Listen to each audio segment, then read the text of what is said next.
consumers have never been more aware that they're being marketed to. Sure. And, you know, and on the surface, you might either go, what does that mean? Or you might go, no shit, you know, but here's if you really understand that, then you understand that you have to get on their terms and be relatable and tell it through the lens or something that's going to resonate. And look, at the end of the day, you're selling a product, you're selling a service.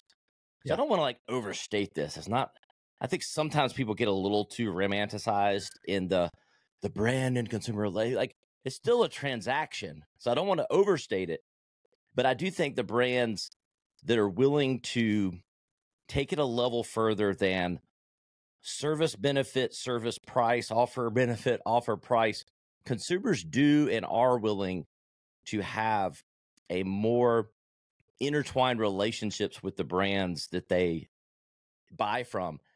And they do consider purchases more than they have in the past, because I think they can kind of see, smell, and sniff when it's not a two-way street of value that's going back and forth. And I think consumers have more expectations now. Hey, this is a quick shout out from one of our awesome sponsors. Check this out. Thank you to Tracy down at Tranquil Turtle Massage in downtown Coeur d'Alene. Look, my wife and I, we see Tracy and her team every single month for couples massage, and it is the best thing. Tracy is a master massage specialist and a Hanu Ashiatsu trainer. You need to reach out to Tracy and her team. Make sure that you tell them that I sent you, and you'll get $25 off your next massage. Also, while you're there, check out CDA Brows, Body, and Ink. Make sure to tell Tracy that I sent you, and you'll save $100 on your next tattoo, brows, and plasma tightening services.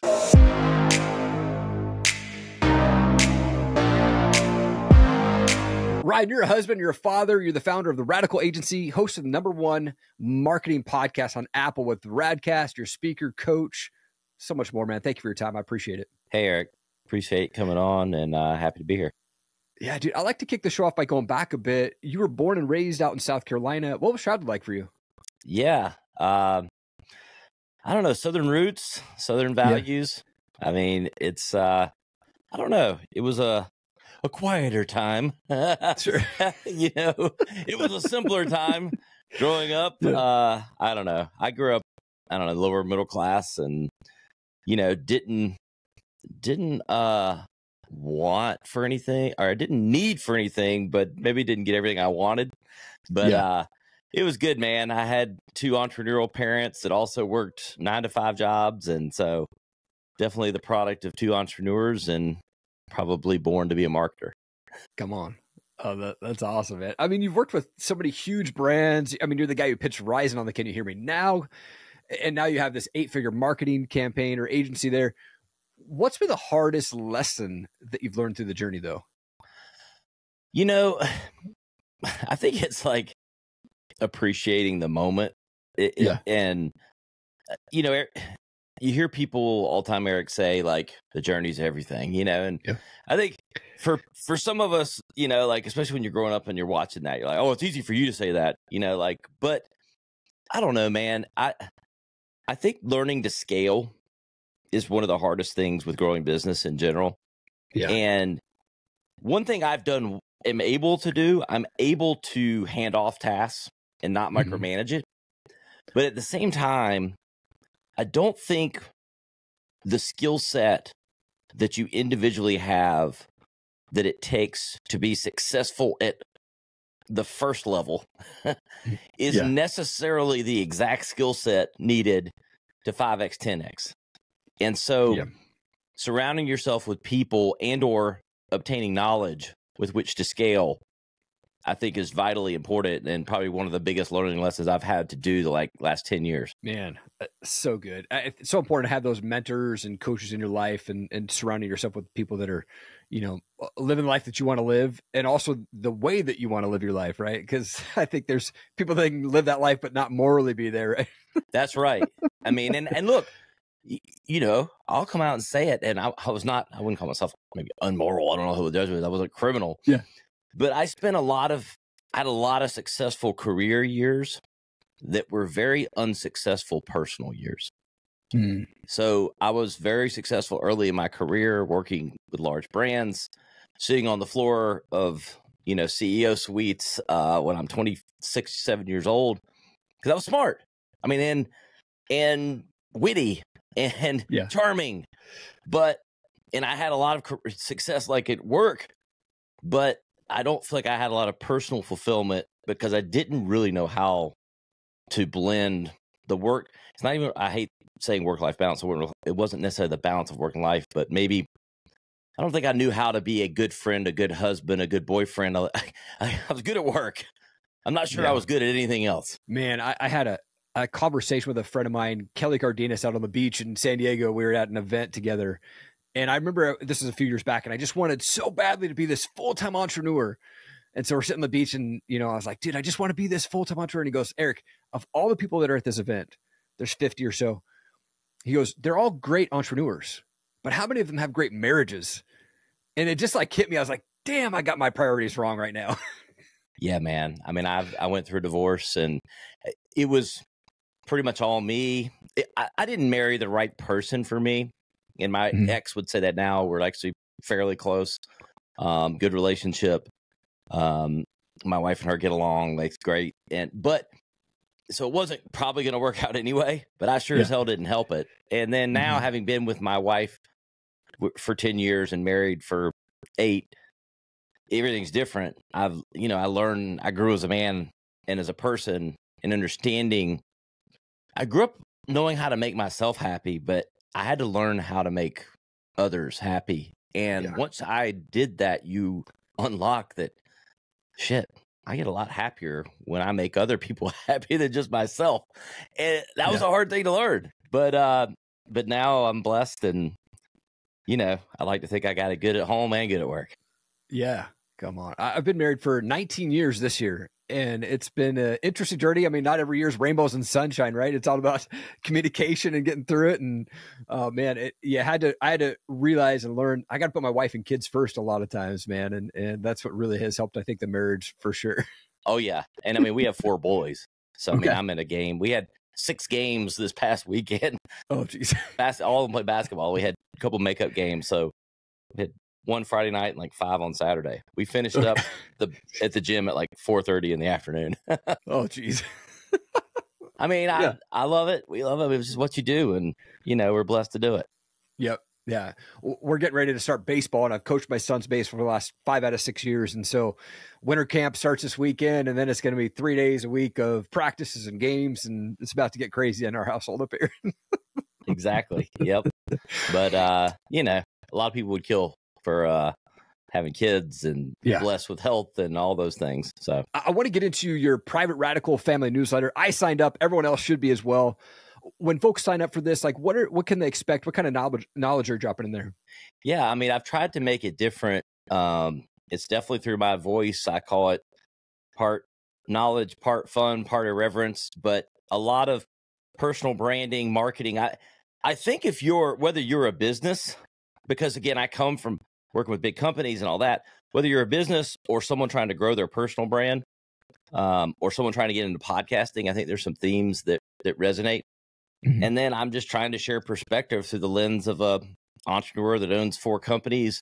A learning lesson from that day. It might cross the boundaries of things, but I think if you're wanting, but it's all through the thread of marketing on some level, like brand awareness and creating energy and like different like consumer behavior. Like there's definitely the thread of that, but I do think, and I've gotten a lot of feedback, that it kind of crosses a few different threads. But I think the goal is just to add value and to help people through whatever journey they might be on. Yeah, it's so good. And you offer a free guide on your website and one of the topics you cover is how brands are turning their kind of ordinary moments into captivating stories.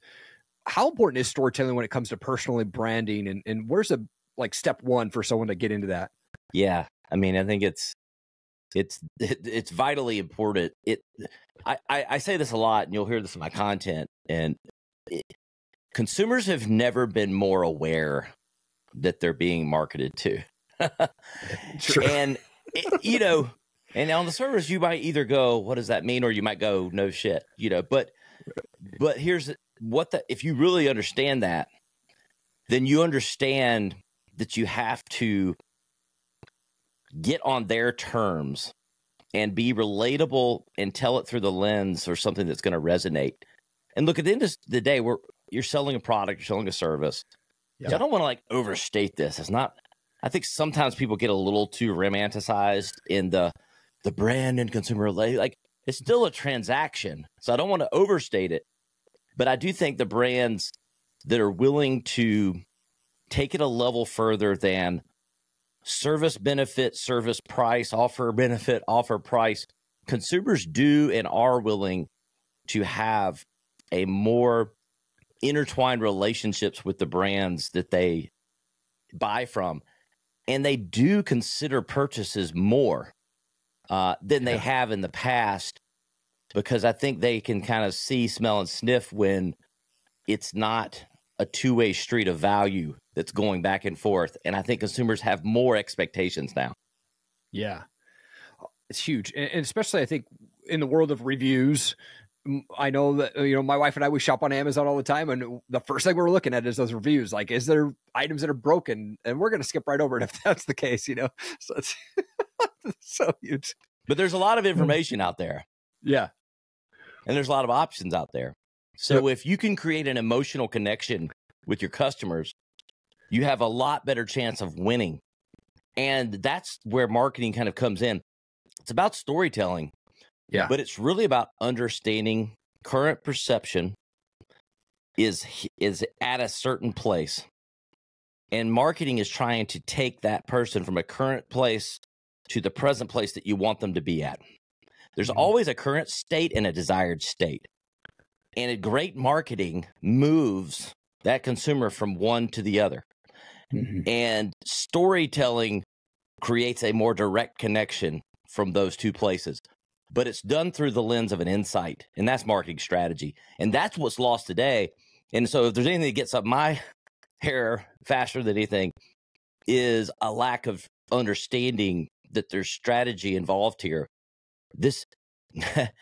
Everyone thinks they can do marketing, but the marketing that works understands insights, consumer behavior, and how you take people through that journey. Huge. Absolutely. Just right there. Like, people need to just pause right there and rewind and go back and listen to that again, because that's awesome, man.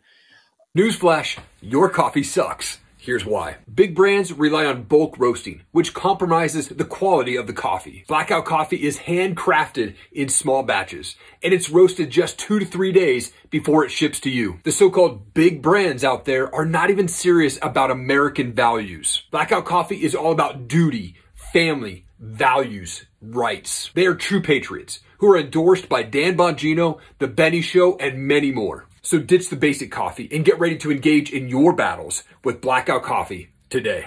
You have one of the best podcasts in the world. People need to be listening to this thing. It's Radcast. You've done 350 plus episodes, over 1 million downloads a month. I mean, a lot of people are wanting to get into podcasting. They think it's easy, and then they end up quitting. A couple questions. Why do you think your show's been so successful? And for someone trying to get into podcasting, where should they start? I'll start at the beginning of that question. Yeah. Pure grit. Come on. So true. Which is one of my favorite attributes in people. Yeah. And I have a little bit of it myself, or stubbornness. But look, I've been doing it for 6 years. I've been disciplined about it. I didn't let or even look at a data point until like month 8. Like, I swear, I mean it.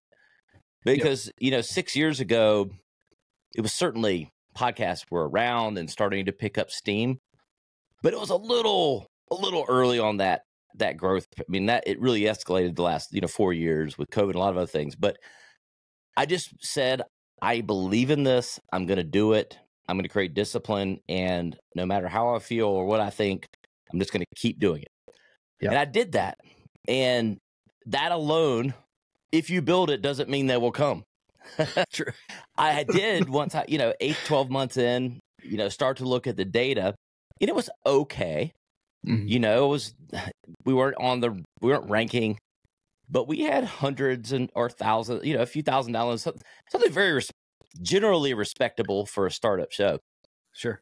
But I knew I had the discipline, but I said, all right, like eating my own dog food, as I like to say, like taking my own advice. Like, what would you? I have to go bigger and be bigger. I have to reflect what I expect. Here's what I mean by that. I need the show to look, feel, sound, act way bigger than it is. And it wasn't because I was faking it till you make it. Look, I had 16, 17 years of big brand marketing knowledge. It wasn't, any faking, but it was time to go bigger production, better sound, bigger guests. Stop playing small ball. Yep. And that unlocked where we are today, the trajectory of that, and doubling down on that strategy, going big with guests, tapping into my broader network. And then from there, look, you get better at things over time, especially if you're trying to. I was critical. I was like, and I'm still critical today. Like, is this interesting? Is this good? Am I asking the right questions? And I got better. And so did the show. But we made a real commitment to going big, 2 shows a week, no questions asked, the last 4 years. And yeah, we're number 1 in marketing and business on Apple. We're climbing the charts on Spotify. And we've really created the blueprint for it. And I can talk about that, but I'll let you follow up. Yeah, no, I mean, it's huge, man. I think podcasting, I started in 2017 and I had no idea what I was doing. My first show was an MMA show. I was just interviewing MMA fighters, and I launched this show in 2019 and been blessed to speak with Ed Milet and, Bradley and all those guys pretty early on. And then we just kind of took it from there. And I see so many people start a podcast and they quit, and they just have these unrealistic expectations. Like, I'm going to have 1 million downloads. Like you, when I first started, I didn't look at my numbers for probably 4 years in. I was like, yeah, this is what it is. I just love talking with people. So I just want to get in there and chat. With your blueprint, like what's the steps that you walk people through? Yeah. So we've reverse engineered our success from the last 4 years. Mm-hmm. And so we're telling people, we've started the Radcast network now. Yep. So we just started this month. We've had 6 shows, I think, already. Goal is 50 to 100 this year. And what we've done is we've distilled and built the strategy for how to build a show that's not a hobby, but a business that generates revenue, that monetizes, and that wants to be part of a network that is going to be the future of podcasting, leveraging the power of audio and video and understanding what it takes to leverage and build shows through both of those channels congruently, but ultimately helping people show content. There's a million, people producing shows or helping you get guests, or there's all these ancillary services. And there are some companies that are doing maybe all of those services, but few are building the strategies, the framework, and understand how to build funnels, how to build multiple revenue streams from their show, and how to think of their show as a business. And so we're packaging all of that together, from production services to guest management to funnels to everything, to really, double your downloads in 3 months and monetize within 6. Come on. That's huge, man. If people aren't taking advantage of that, man, they're missing out. It's been an easy sell. We started selling it yet. I'm talking about it, and we're building out more of our direct funnels for that. But just a couple of phone calls of, hey, you should get on this. And, some partners that we already had are jumping in. And so, we're just looking for either maybe you started a podcast and you're ready to take it to the next level and you're committed to it and you want to invest in it. Or you're a company or a person that's wanting to start, but wants to start from the right place with someone. Yep. And look, we're the only network that's built a number 1 show as the credibility backing the strategies that we have. So, it's proof's in the pudding. It's kind of like, I joke in the agency business, I love the social media agency that has 17 followers and is posted 3 times ever. Oh, I love when those guys DM me. And it's like, okay, you haven't even done it for yourself, but you're the specialist. I'm like, come on. Yeah. So funny. I want to get into your Radical Authority Accelerator. This is awesome, by the way. I was looking at it. It includes one-day experience with you on your show, tons more. Can you deep dive into what that's all about? Yeah. We get over 200 requests now a month for people that want to come on the Radcast. Wow. And just a quick show note, that show is changing because the Radcast network is going to be the umbrella. My show is changing to call Right About Now with Ryan Alford. Okay. Daily show starting in the next 30 to 60 days. So the Radcast podcast will become Right About Now with Ryan Alford. So nice. The Radical Authority Accelerator, we get 200 plus requests. So we can't get everyone that wants to come on the show. Sometimes it's not a fit, all those things. And we also have an agency and we can build content. So we've built a one-day experience where executives or someone that maybe is trying to get their personal brand or get their book or get something out there or has a reason that they need content. They also want the exposure of our show. So they get to the top of the list. They shortcut everything else while they come here. I'll spend an hour with them, giving them, 22 years of consulting experience. We'll talk about whatever you want. But then my team will film additional content plus show content. So it's a one day. I mean, you'll get 6 months plus of content for your personal brand or your business in that one day, while also getting featured on the Radcast, soon to be Right About Now. Yeah. Oh, man. It's huge, dude. Huge. In the world of entrepreneurship, the whole morning routine thing always comes up. But I'm more interested in, what's your nightly routine that helps you set up the day for the next day? Yeah, I mean, I get with 4 boys, it's very specific to them. Yeah. But after I'm on my laptop or my cell phone, my wife and I will talk about the day or do stuff and, different things that are going on. And then we used to watch shows and series, but we haven't really made time for that anymore. It's like, then I'll sit there and maybe have a game in the background while I'm mapping out my calendar and emails for the next day, setting reminders, for certain things. But I probably do the most work 6 a.m. to 8 a.m. on my phone or laptop, and then 9 p.m. to 11, where I actually have downtime and I can truly sit there and do things. Because it seems like I'm between shows and other things, I'm kind of moving or have things that connect that require me not just sitting there. I tell you, it's my I think about thinking. That's so good, dude. So good. I love to finish the show with a fun question. I'm a big music guy. So what kind of music do you like to listen to? Or is there a favorite band that you like? Yeah, I mean, I have a very diverse music listening. I won a contest in Mexico. They had they would play 3 beats of different songs, most random shit ever. And and I guess more than anyone. So I'm from the South, so I'm a country music guy for sure. Yeah. And then I don't know, from Pearl Jam to Dave Matthews to AC/DC. Come on. I mean, I like old rock and roll. I like Southern rock, and then